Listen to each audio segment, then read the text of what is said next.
My experience of the Manosphere was part of the non-extreme, I'd say. It was a kind of 5 out of 10. It could have got worse, definitely. But it remained in the anti-feminist, anti-woke category.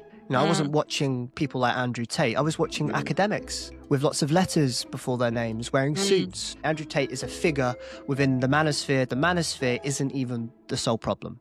The Manosphere is a symptom of the problem. And the problem, if I could encapsulate it in some words, would be a cultural void of support for boys and men. So I remember having a chat with someone who identified as a feminist in one of these support groups. And it was super scary at first. I was like, wow, she's going to hate me. But then we started connecting and I was like, whoa, this is really fun. We're having a great conversation. Oh my goodness. So all of a sudden I had this person that I perhaps demonized in my head. And here was an actual human, not online. We're having a chat and hey, they're really cool. Wow, they have some really good points. And yeah, maybe we disagree on that, but we agree on loads. So welcome back to the Sex and Space podcast. Very excited to be joined here today by Will. Welcome, Will, and thank you so much for your time this morning. For any of our listeners who perhaps don't know who you are, could you introduce yourself, please? Sure, I'm Will. Lovely to meet you all. I live by the coast in the UK, on the seafront, actually. And I'm a psychotherapist, trained psychotherapist. I have a private practice. I work with parents. I work with young men. I work with women. I also manage and direct a company called Empath. We travel the UK. We deliver talks. We deliver workshops on masculinity, mental health, empathy, facilitating conversations around emotional literacy and getting real with the boys, really, modeling vulnerability. Talking about the Manosphere as well, I support a lot of parents and staff in a CPD I've developed called Understanding the Manosphere and Approaching Conversations with Boys. That's really a lot of where my work is at the moment. It feels where it's most urgent, helping parents to understand what's going on, to shift the narrative away from anxiety and panic and threat towards understanding, solutions, and a kind of grounded compassion, which I think is really needed in the conversation. And then finally, I had experiences myself. In my early 20s, a masculinity influencer became a father figure to me. And I had no idea that story or my story would become perhaps so useful for parents to hear, for other people to hear, for young men to hear in terms of how it impacted me, the benefits, the damages, and what was going on, what contextually, what was happening that drew me into these spaces online and how did I break free from it? And so that's kind of why I'm here, I think, sharing that message. It's a very important message. And I think what could be perhaps a good place for us to start is maybe at the beginning. And if you would be happy to share sort of what it was or what was happening in your life that drew you to those sort of online masculinity influences. Well, I'm 31 years old, so I grew up in the 90s. 94, I was born. So just about the 90s, really. More a noughties child, I guess. Just about a millennial. And I would say that the backdrop of my childhood very much underpins kind of what was going on in my early 20s when I found myself in that vulnerable position. And ultimately, I was born into the world, I think, a very sensitive child. I felt things very deeply. I wrote poetry. I wanted to give to charity. I wanted to be a drama kid. I wanted to be an actor, a Shakespearean actor. And I remember gallivanting around my mum's kitchen wearing a James Bond tuxedo when I was 6 years old, going shaken, not stirred, ding, ding, ding, ding, ding, ding. And that was my whole childhood, right? Like being this sensitive child. And then when I got to about age 14, and I showed these pictures to the boys. I showed that here is what I was like before when I was a young child. And here is what I was like when I was a teenager. And you can see a mask. You can see bravado. You can see a physical change. So somewhere along the line, I and so many boys, we learned to disconnect from what is happening within us to put on a performance or a mask. And I learned this very young. For me, looking back, it was an act of survival. I wanted to do my best to fit in, to get ahead, to not be a target of bullying, which I was at one point. And so I began to adhere to what I now call the man box, this kind of rigid set of rules that I may feel as a boy that I need to follow in order to Mm. be a real man. You know, you should do this, you should do that. And one of the things I learned was, well, I'm not the strongest, I can be the funniest, I can be the most rebellious. Mm. And so I started to get myself into all sorts of trouble at school. Having negative attention was better than no attention Mm. because there was a lot going on at home as well. My parents are divorced. They Mm. weren't divorced until I was 17, and Okay. there was a lot of alienation. We were all doing our best to cope with the suffering that Mm. was happening at home, and it was very difficult. My way of coping was video games, porn, and weed. Mm. And I had my room at the end of my garden, which was my dad's old office. And when I was 14, I moved there and I isolated myself. Mm. So much so that I was in a state of dissociation. I now know that, obviously, as a therapist, I had this language. Mm. At the time, I really didn't. But I Mm. disconnected from my reality, so much so that I didn't know what body I was in. I remember looking down at this body in the bath one time, thinking, what is this? This hand, this Mm. weird alien object in front of me. Whose hand is that? I was living in a state of, it was like a dreamlike state where nothing really felt real. Mm. And I now know that that's dissociation. At the time, I really didn't, like I said. And so I'm just giving you just a little bit of an insight. Obviously, a childhood is far too complicated to kind of sum up within a few words. There was, Mhm. some wonderful times as well, and fondness with my friends. It was all there, it was all happening. But I mentioned those moments because I think they're quite important when it comes to describing just the vulnerability and what Mm. was going on within me, what was happening within my psyche at that time. So a lot of stuff that meant eventually I had what I would call a breakdown when I left university. So I was having panic attacks every Mm. day. I was going through bouts of depression. And when I say breakdown, I mean, I ceased to kind of function. Mm. And this was happening during the time of 2016, 2015. So the Me Too movement had just become prominent in the Mm. media. Mm.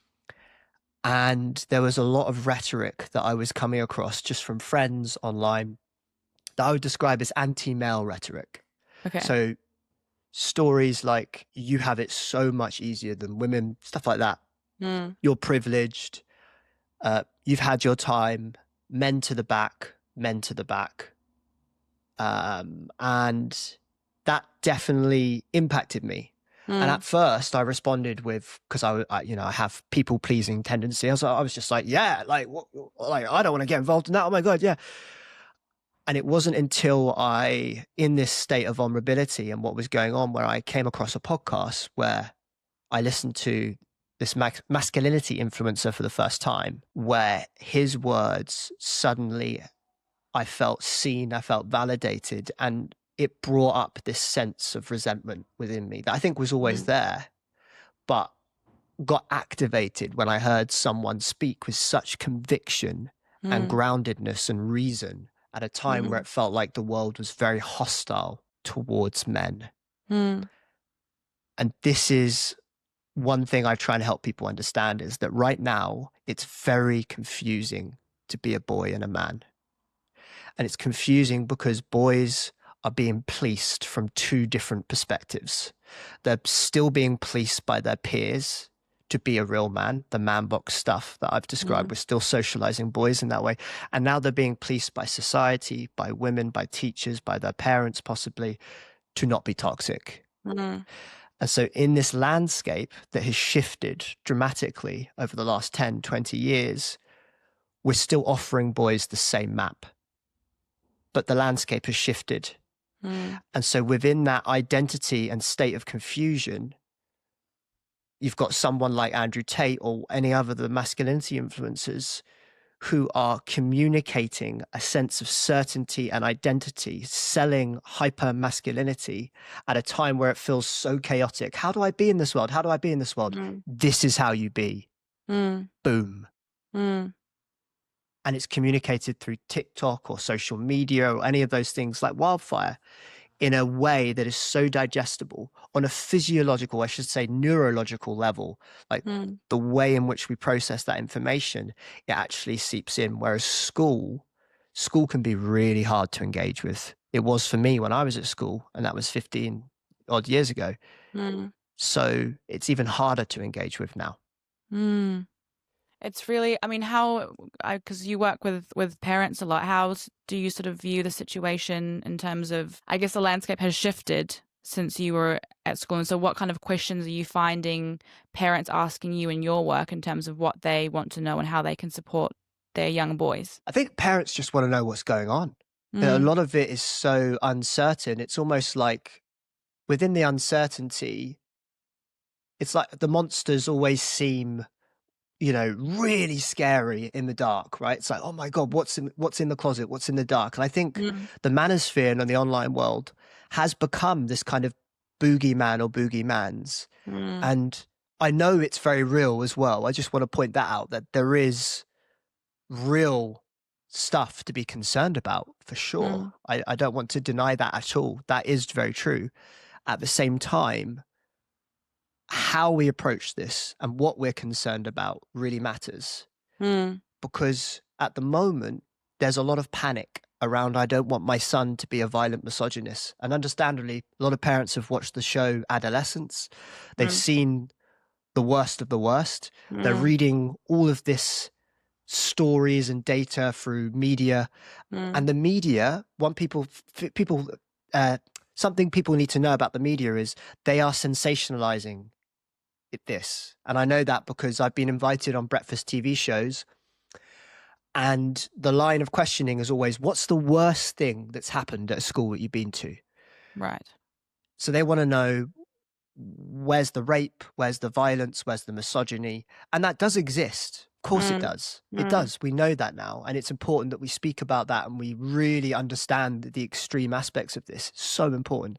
And at the same time, it's also important that we allow for the non-extreme aspects to be there, because my experience of the manosphere was part of the non-extreme, I'd say. It was a kind of Mm. 5 out of 10. It could have got worse, Mm. definitely. But it Mm. remained in the anti-feminist, anti-woke category. I wasn't Mm. watching people like Andrew Tate. I was watching Mm. academics with lots of letters before their names, wearing Mm. suits. For me, it's important to ask kind of, is this benefiting me? Is this harming me? Let's have an open Mm. dialogue where people feel Mm. welcome to reflect critically Mm. on what they're Mm. watching. It's not, is Joe Rogan good? Is he bad? For me, it's too complicated and nuanced. We're human beings. It's a lot Mm. blurrier than that. Mm. So I know that the solution is in having the open conversations, because that's how I Mm. widened my worldview. And so that's what I try and help parents understand, which is like, Mm. what's going on here? Number one, how can I inform them? Two, like you were saying, the shift in gender landscape, because we're at a time and place where masculinity is seen as something to be questioned, is seen to be something to be changed and fixed, whereas femininity is something to be, it's empowered, it's to be protected. And there's a lot of resentment towards masculinity.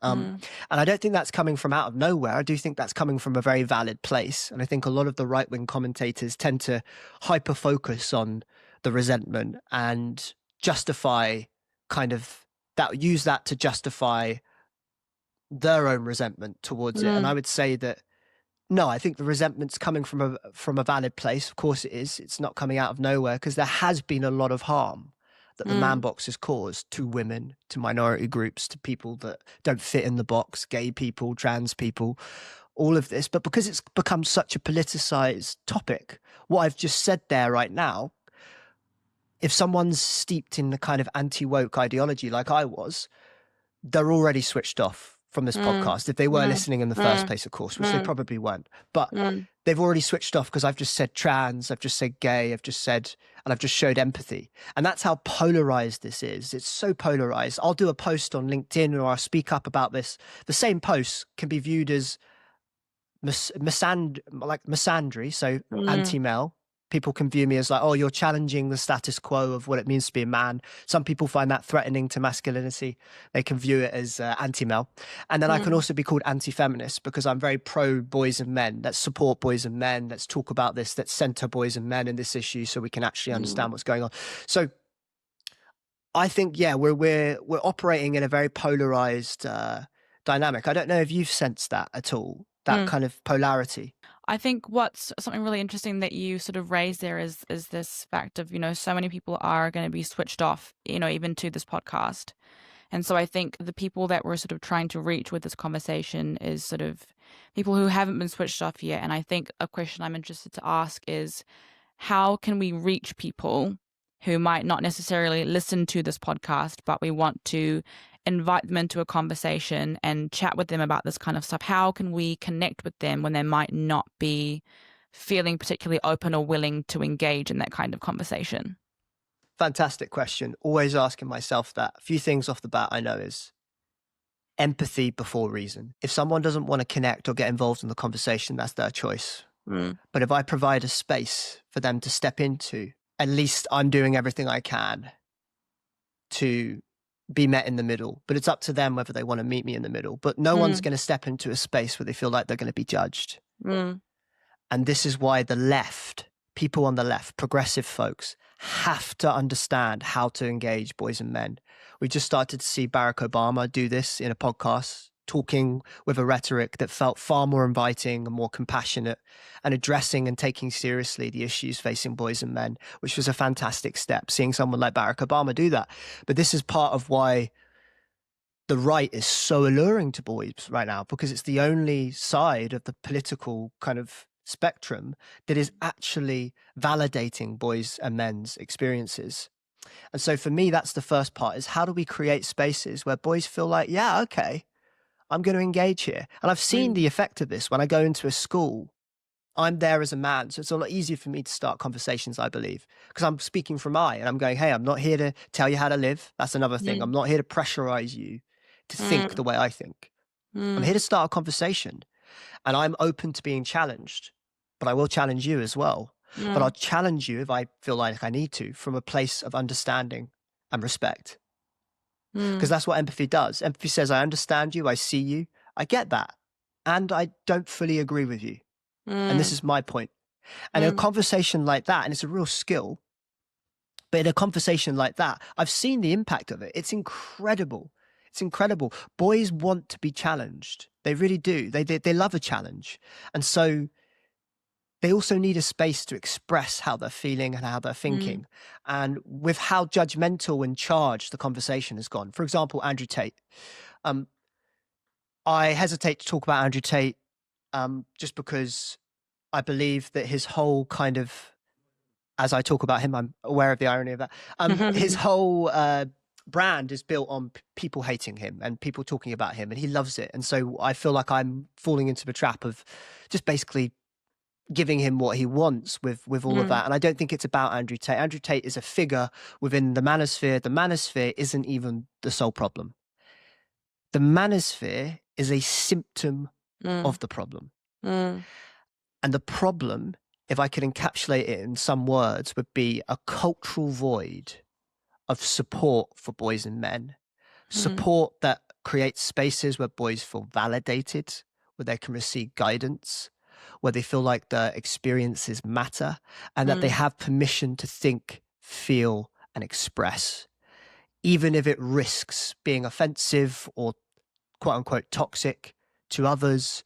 They need a space to express what is within them so they can process it, understand it, gain perspective on it, decide, oh yeah, that felt really healthy. Actually, I'm going to continue being competitive in that way, or actually, I need to work on that. That view felt a bit, yeah, but in getting it out there, that's when we can gain that perspective, not when it stays in. When it stays in, that's when rigid worldviews can harden.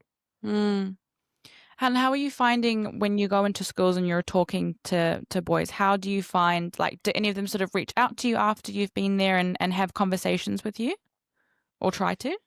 It really varies. I mean, with the boys, sometimes you'll be at a school and you'll just get boys looking at you and then saying thank you with a little thumbs up, or they might come up to you and shake your hand. But what people need to understand is that coming up to someone after a talk and expressing thank you is a form of opening up. So when we say opening up, we don't just mean I'm going to tell you that I'm feeling really sad, or I'm going to tell you this. No. Opening up means so many different things. It means being honest about what we're feeling within. And sometimes that's really hard, even if it is a thank you. I hear a lot of the rhetoric around boys just need to open up. what people need to understand is how difficult that can feel as a boy, Mm, the social risk it can mean, mm, and not just being judged by other boys, by other people, adults, teachers, parents. A lot of women I hear online saying we need more men to open up. And I get it. Of course, it feels like a really simple answer. But as a man, I can tell you how difficult that can mm, be when we've mm, internalized this sense of you should not open up. Being strong is being stoic. mm, But here's the thing as well that's difficult, I think, for women to understand, particularly, is that they may have been socialized to see strength as stoicism and to see opening up in a man as weak. mm, And I hear from men that tell me they've tried opening up and they got shamed and they got hurt for it, particularly mm, by women in their lives who weren't ready for it. They weren't ready to see a man in their vulnerability because there's learning and unlearning to be had from mm, everyone. mm, So, yes, open up, but we have to understand what that means for men. mm, mm. And how big, I mean, I think that phrase social risk is so interesting. And I mean, it is definitely, this is a societal, cultural issue. And I think I mean, it affects everyone and we all sort of perpetuate it in different ways without being conscious of it.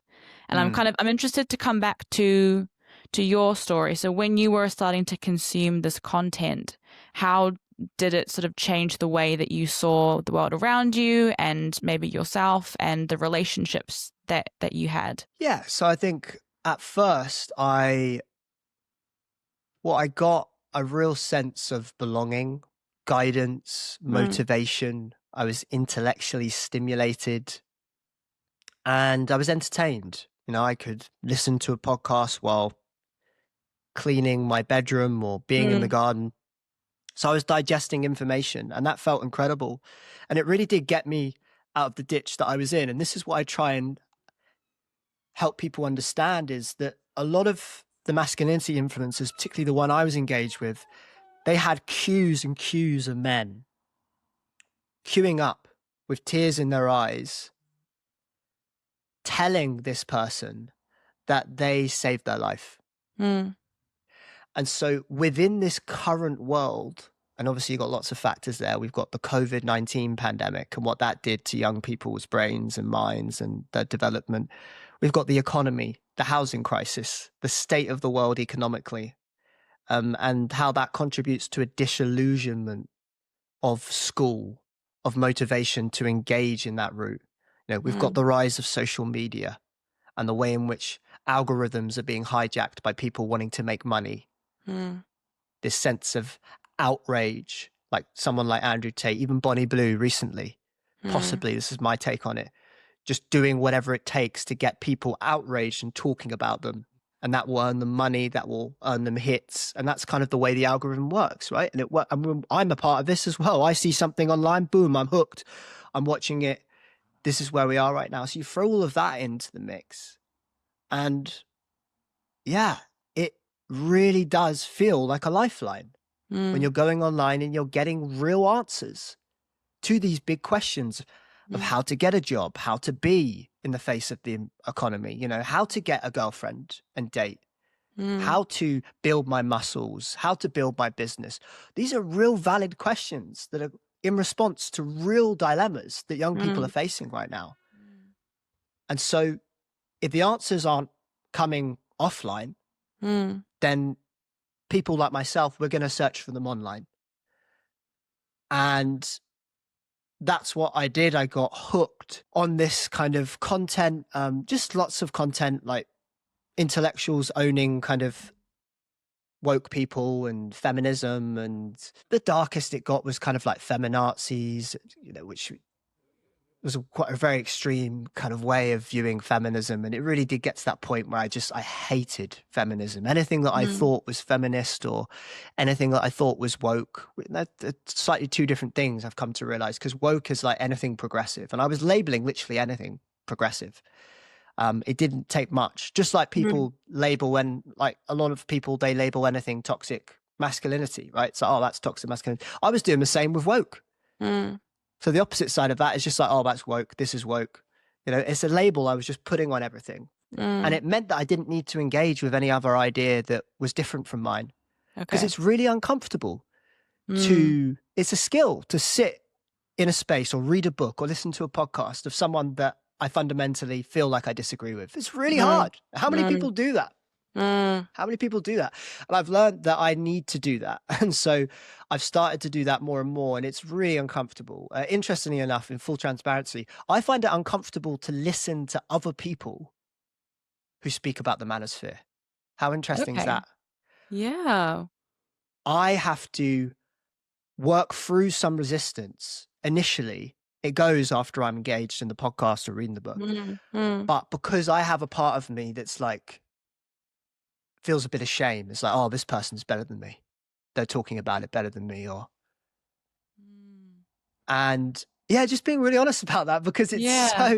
it's so interesting. I'm like, wow. So now the resistance for me, because I'm more used to picking, I've got a book down there called I Hate Men, right? It's a book Okay. written by a French feminist.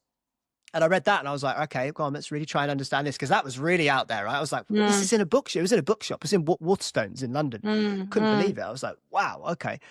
My goodness. But now, yeah, it's more listening to other people that are doing what I can. So that's just my stuff. And I think that's an Mm. example of like just resistance towards anything I'm not going to listen to anything that makes me feel uncomfortable. Mm.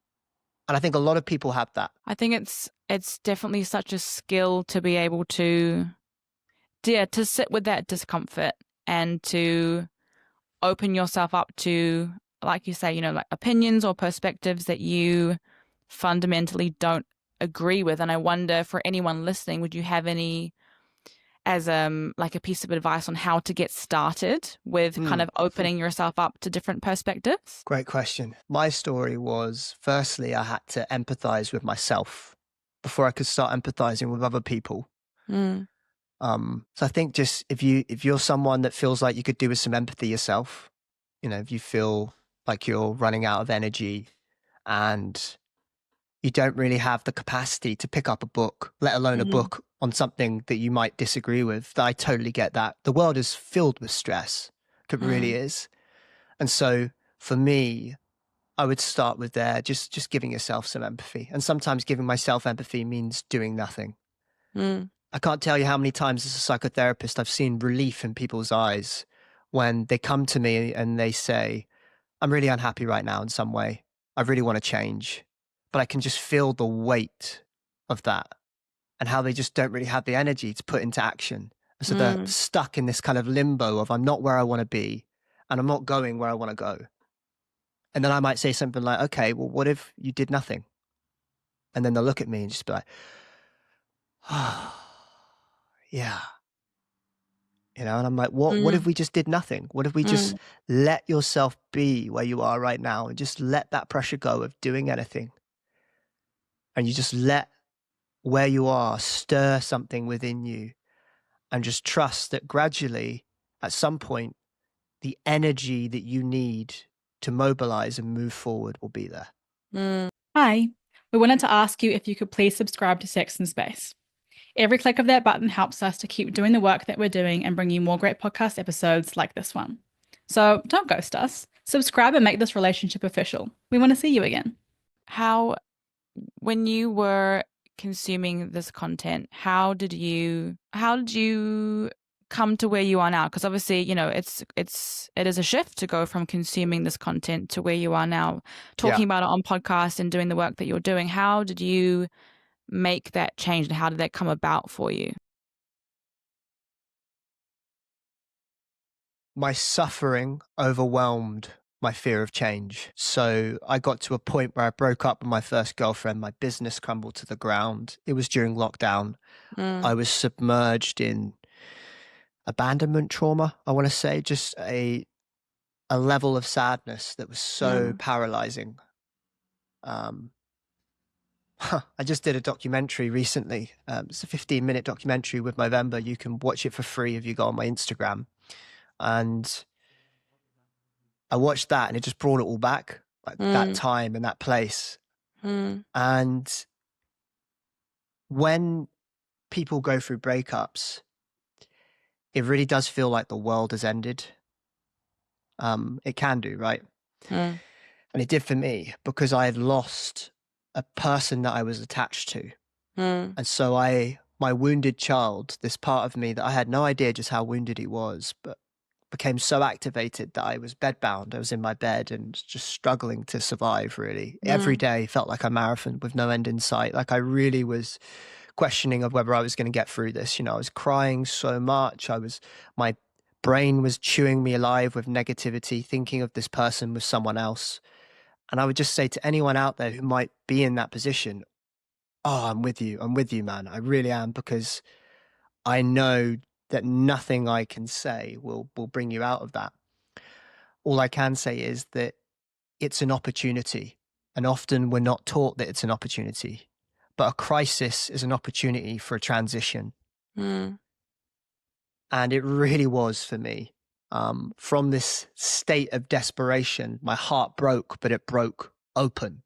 Mm. And in that openness, I started to feel grateful for moments where I felt a sense of relief or connection. You know, my brother called me up one night, and I remember him just calling me up and asking me things, you know, so I could support him. And I remember crying myself to sleep that night with tears of gratitude, just like, oh God, for 2 hours, I got to be a big brother to my brother, you know, while I'm going through this.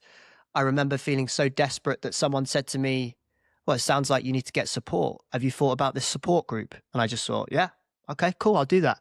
Mm. So there was support around me. I was lucky enough, but I wasn't open to it Okay. because I was still entrenched in, I have to do this my way. I have to cope. I'm okay. The best thing that ever happened to me was getting in touch with how unhappy I am. Mm. People that cope in psychotherapy, one, they don't tend to come to psychotherapy, or two, they come and they're using psychotherapy to cope.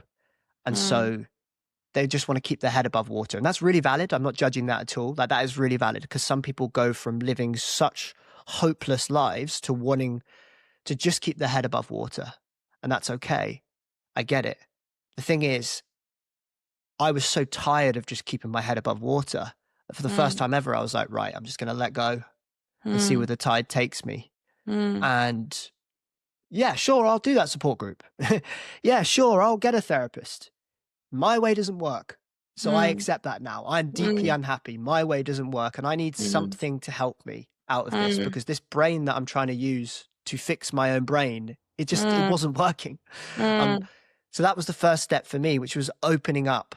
My desperation opened me up. And that's the unfortunate thing, is that I think so many men have to get that desperate to take that path of opening up. And so that's why I say to the boys, I'm like, I don't think you guys have to get that desperate, because some people don't survive that. I've had friends that have killed themselves. I've had one friend from my childhood, dear friend of mine, who took his own life. You know, so a lot of people don't.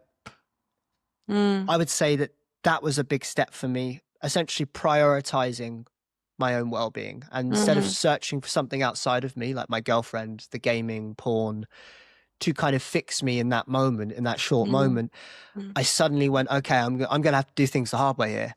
I'm going to have to get support. And I would say the essence of that support, if I could put the ingredients in to help people understand what it was that essentially created what I call the big shift. I'm trying to help people understand this. Obviously, I'm still going through this process of healing right now, but I felt a big shift within 30 days. Wow. And that helps people. They're like, wow, like, yeah, I felt emotionally stable after 30 days, 37 days. And I'll explain to you exactly what that was. So firstly, I found a community of people. So I found a support group, which was an open space, a non-judgmental space that I continued to show up to. That's really important, the showing up. So I was showing up consistently and persistently in a space where I felt safe enough to start being open, right? Gradually over time, I was more and more open, but it took time to build that level of trust with others and myself. So I had to show up consistently to an open, non-judgmental space. That's the first aspect. Two, I needed an accountability partner. So I needed someone that I was speaking to. For me, it might vary for people, but I needed someone to speak to every day. I needed accountability. At that first 37 days, I needed someone to speak to every day, because 1 hour I could be cool, I'm on set, I'm recovering. The next hour, I'm dysregulated. Mm. I need porn, I need my ex-girlfriend, I need this, I need that, Mm. it's just gone. So I Mm. always needed someone there who I could be there for as well. It was like a mutual thing. We were accountability partners to one another, where they could help me reconnect with the path I was on, because it's so easy to get lost when we're submerged in emotions. So community, showing up, accountability, and structure. I needed a structure to fall back on. Now, obviously, what I've just named is a part of the structure, but I'll give you an example, because the key aspect of recovery is stepping back from the coping strategies we've been using, going through withdrawal. So I had to go through a process of withdrawal to emotionally stabilize. And that meant not masturbating and using porn, not reaching out to my ex-girlfriend, and not going on social media or WhatsApp. Any of those ways that I had compulsions towards. So those were my main ones. And I said, I put that down on a sheet of paper and I said, right, I'm not going to do that. And instead of doing that, I had to come up with stuff to do that was nourishing me rather than helping me to avoid my feelings. So in the place of those things, I was in the morning, I had a morning routine, right? So just meditation, reading literature, books around what was going on, educating myself around trauma, all of this sort of stuff, doing a bit of breath work, anything that could keep me occupied and nourished. Going out on walks in the day, doing a bit of work here and there, and then in the evenings, watching a bit of TV, and just checking in with my accountability partner each day, answering a journal question as well. And I just managed to structure my day so that there wasn't many pockets where I didn't have something lined up that was going to reconnect me with myself. And so doing that for 37 days and staying committed and going through the roller coaster of like, oh, I'm doing it, this is going great, to what the hell is this? Like, is this working? Am I lost? Honestly, the amount of repressed feelings that came up for me, the amount of crying, the amount of rage I was connecting to, I just honestly, it was the most wild experience of my life. And I remember within a month or so, just feeling emotionally stable for the first time. And originally that was something that felt really boring. And I was like, oh, where's the highs and the lows? Wow, this is boring. I was like, is this what normal people feel like? These thoughts came through my head.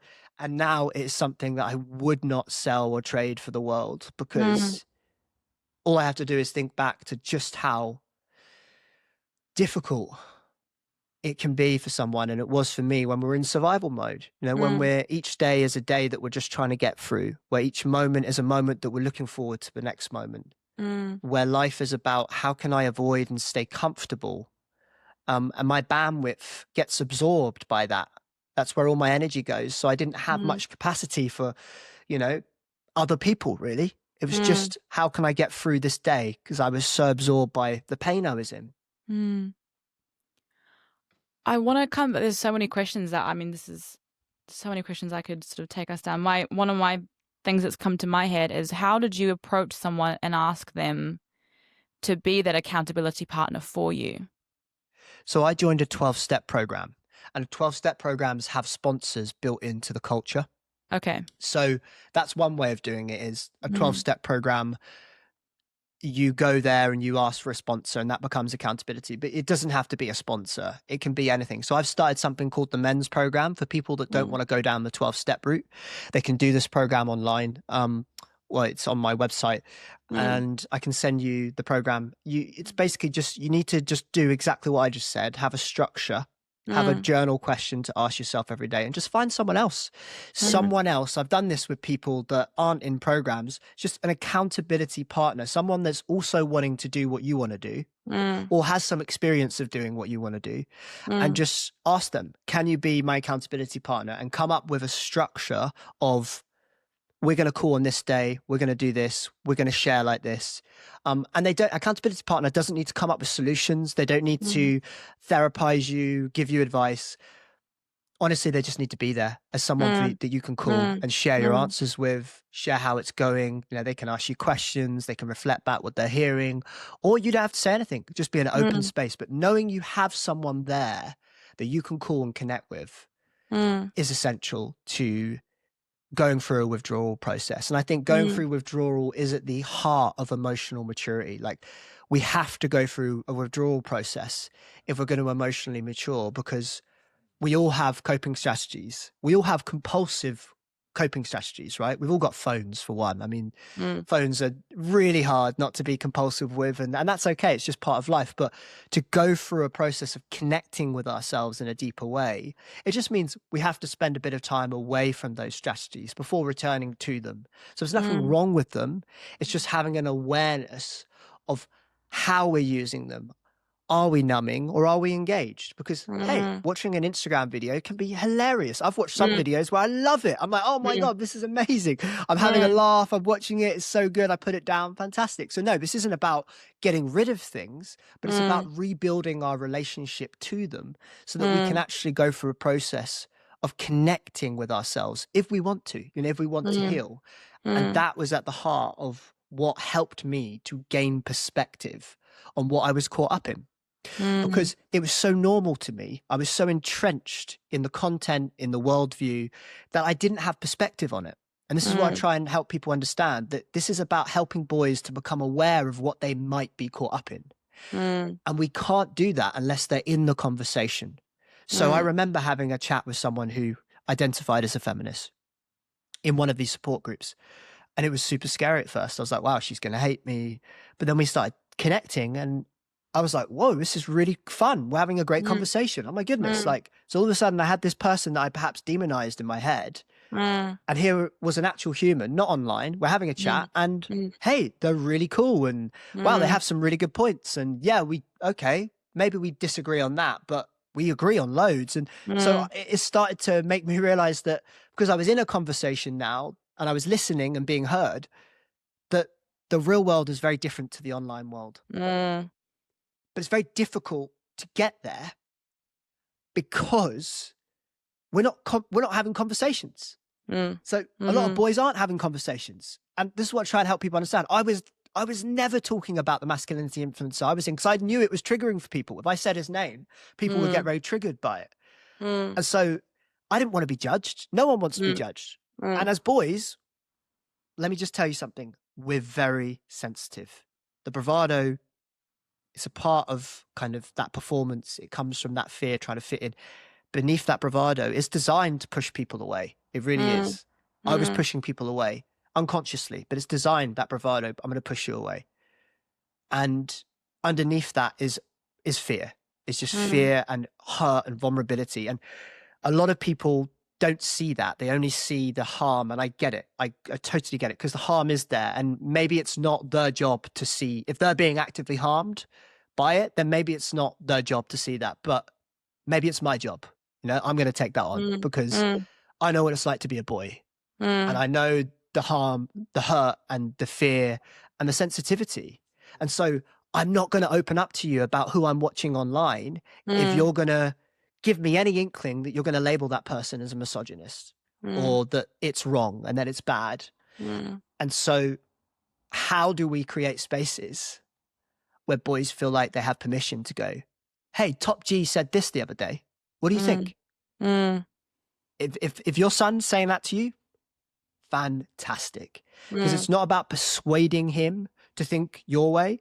It's about creating a space where they have the autonomy to go, yeah, actually, I think I'm gonna believe in this. Because guess what? When we're young, we believe in stuff. We go through stages of exploration and all, but it's when it's kept in that it doesn't progress, that it can harden, that it can become rigid. And so if you're in dialogue with someone and they're telling you their perspective, that is the first step, and it's a wonderful step, and it just shows that openness is there. And then you can share your perspective. Okay, cool, I understand. Okay, yeah. So, right, you like the fact that this masculinity influencer, they've got the cars, the women, it's entertaining. It's a laugh. Yeah, that video is funny. And here's the thing, when I get parents to watch someone like Andrew Tate or someone, you might be surprised that you agree with that person on some of the stuff they're saying. Because they say a lot of stuff. It's not all misogynistic, it's not all harmful. Now, that can be scary because it means that that's part of why boys get hooked in, because boys think that someone like Andrew Tate is telling the truth. Because he does speak a lot of truth to them. It really seems truthful. I was having a chat with a boy the other day He said, yeah, he just speaks truth, but the harmful stuff's there. He recognizes like the harmful stuff's there, yeah, but I don't listen to him for that. And I hear that a lot. And so that's important for us to understand that there is a lot of truth that gets said, or stuff that really does seem truthful. Like the world hates men. That really does seem truthful to a lot of boys. It's like, yeah, it does feel like that sometimes. But it can get distorted. As we listen more and more, it can get distorted. But having that understanding, okay, this person isn't 100% a violent misogynist twat, dare I say, really helps us when we go in. That doesn't mean we won't disagree with them. Doesn't mean we have to like them. No, we don't have to like them at all. But it means that we'll have more of a conversation when we go in there. Okay, yeah, so you like that bit. But what about this bit? Have you considered the harm that might, and this is my point of view. What do you think of that? Open question. This sort of dynamic is so important. And I've just seen it when I go into schools, the excitement boys can feel. They're like, oh my God, this is someone I can express and tell my thoughts to. Guess what? They're more engaged. Because we're losing boys right now in the education system. I'm speaking generally there, but we are. I've just chatted to a woman yesterday who runs a jiu-jitsu gym, works with young people, has done for many years. And she was telling me that the year 7 and year 8s have changed since COVID. Interesting. The boys okay. have massively changed since COVID. More bravado, more edgy jokes, more trying to impress, and more disengaged. She used those words exactly. Okay. And I'm hearing that from not just her, but like so many teachers that I work with. There's been a notable shift. Boys are becoming disengaged. And I think a part of that is that they don't feel like there are spaces for them to express what they're watching online, what they're thinking, what they're feeling. I was just watching Josh Sargent, a 15-year-old boy who was on the To Be a Boy podcast. And he was talking, I'm having a chat with Josh next week, which I'm really excited about. But he was talking about how he was consuming this content and he wasn't telling anyone, wasn't telling his mates, wasn't telling his parents. He was just at home watching it. And I get that. And that's what I'm trying to make people understand, is that without conversations, this stuff is just going to continue. And schools, understandably and rightfully, do not feel resourced enough to have these conversations. And I get that. But the government has to understand that we can't just put this on schools to facilitate these conversations. As someone who's gone in there and done it myself, who runs a company that does this, I can tell you it's really hard. It's really hard. We need skills, we need training, we need development, we need resources, we need money invested into this. Having the wherewithal to stay grounded and empathetic, particularly if I'm a female member of staff who may have been harmed, abused, to expect a member of staff who's already whelmed with schoolwork and that, to expect them to be grounded enough to facilitate a conversation that may be challenging. And there's a wide variety of how challenging it can be, but some of the conversations can be really challenging, right? I think it's ridiculous, if I'm honest. I just think it's ridiculous. And so, yeah, I'm all for supporting staff and I'm all for this new kind of awareness around what schools need to do in the RSHE guidance over here. But how we approach this is deeply important. And I think we really need to consider what we're asking of teachers here. And I think especially because, obviously schools are a really important place for those conversations to be happening. But when this content is being consumed in areas of life, at home, on the bus, on the tube, wherever else you're living, those conversations need to be happening there too, because it's not just at school. People are, being fed these ideas. And I think I could speak about this for hours. It's such a great conversation. But I think one thing I'd be really interested to ask you is, looking back on your experience, if there was one or something that you would want to tell your younger self, what would that be? Whew.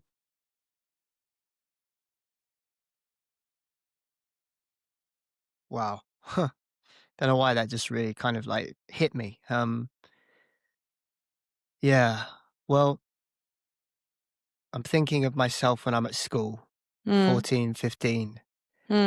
And that was such a deeply troubling year for me. I moved a lot of schools and I got to this one school, and for the first 2 weeks there, I was making everyone laugh and everyone liked me. That's what it felt like. I was like, oh my God, everyone's liking me. I'm the new guy. I'm making everyone laugh. And then there was a certain point where things shifted and people started to find me annoying. Maybe I was trying too hard to make them laugh. And anyway, things drastically shifted and I started to feel ostracized. It's like I didn't have any friends. It went from 100 to kind of 0 so quickly. And I asked my mum, what was the hardest year for me that you remember? She said, when you were 15, and that's when this happened. And it was one of the hardest years of my life. So I'm thinking of that 15-year-old boy, and what I would say to him is,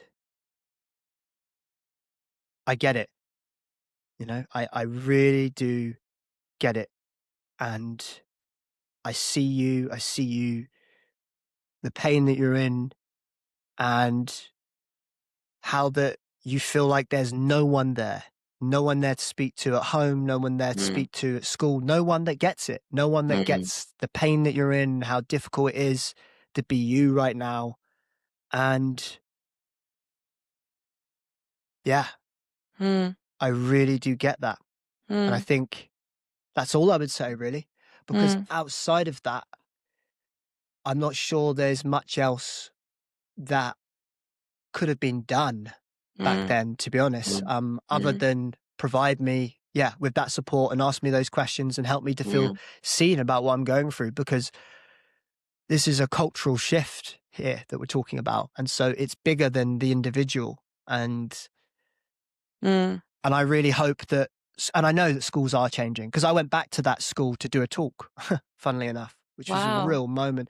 And I spoke to the headmaster, the new headmaster, and in a meeting, he absolutely floored me with this question. He said, Will, when you were at our school, did we fail you? And I was like, whoa, oh my God. It was like the first time anyone had ever, I can feel myself getting emotional. It was the first time anyone had ever just acknowledged that I wasn't the problem, that 15-year-old boy wasn't the problem. Yeah. Because that boy learned that he was the problem, that he was the problem child, that he was acting out, which on some level was true. I was acting out. I was an absolute pain. I can really empathize with teachers because I've been one now. I was an absolute pain. I really was. And at the same time, I was a 15-year-old boy. I was doing my best to survive in the culture that I found myself in, with what was going on at home and what was going on at school. And no one asked me, are you all right? What's happening? What's happening at home?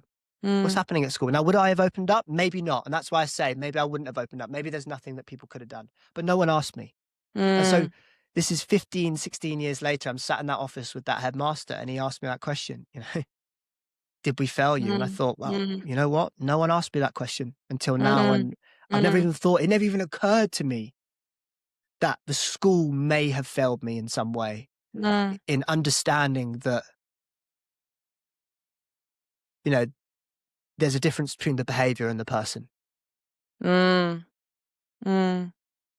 that it's not why the behavior, but it's why the pain. It's why is this child acting out? What is going on here? And there was no guidance, no understanding on that. But there is now. There is a growing understanding and there is growing guidance. And that's why I'm hopeful, because that headmaster asked me that question. And thank you so much to that headmaster. I really like what you just said about the difference between the behavior and the person. I think that's really important. And I think, just as a closing kind of question, is there anything that I haven't asked that you wish that I had asked, or something that you would like to sort of address or bring up in this conversation?